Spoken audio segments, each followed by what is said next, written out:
LCU இல்லை, LCU close ஆகிடுச்சு அதெல்லாம் போட்டிருந்தாங்க. அது வந்து ஜி ஸ்குவாட் இல்லை. ஜி ஸ்குவாட் க்ளோஸ் பண்ணுறேன்னா நான் க்ளோஸ் பண்ணிடலாம். எல்சியூன்றது வந்து ஃபர்ஸ்ட் ஆஃப் ஆல் அந்த பேரே நான் வைக்கல.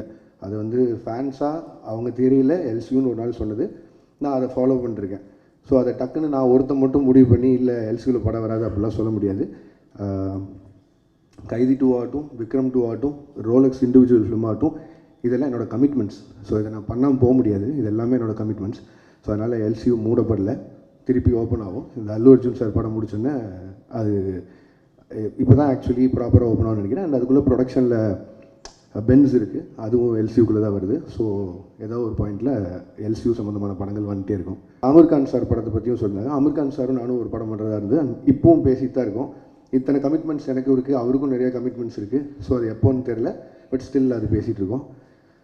அண்ட் அவ்வளோதான். இதுதான் நான் மேஜராக அட்ரஸ் பண்ணணும்னு நினச்சேன். ஏன்னா இதுக்கு நான் ஒரு பாயிண்டில் பதில் சொல்லி ஆகணுன்ட்டே இருந்தது. ஏன்னா ஒரு சைடு 2 சைடில் எல்லா பக்கமும் பேசிட்டே இருக்காங்க. ஸோ என்னோடய சைட்லேருந்து ஒரு கிளாரிட்டி கொடுத்துட்டு நான் அடுத்த படத்துக்கு மூவ் ஆகணுன்ட்டு இருந்தது. ஸோ அதனால தான் இந்த ப்ரெஸ் மீட். அண்ட்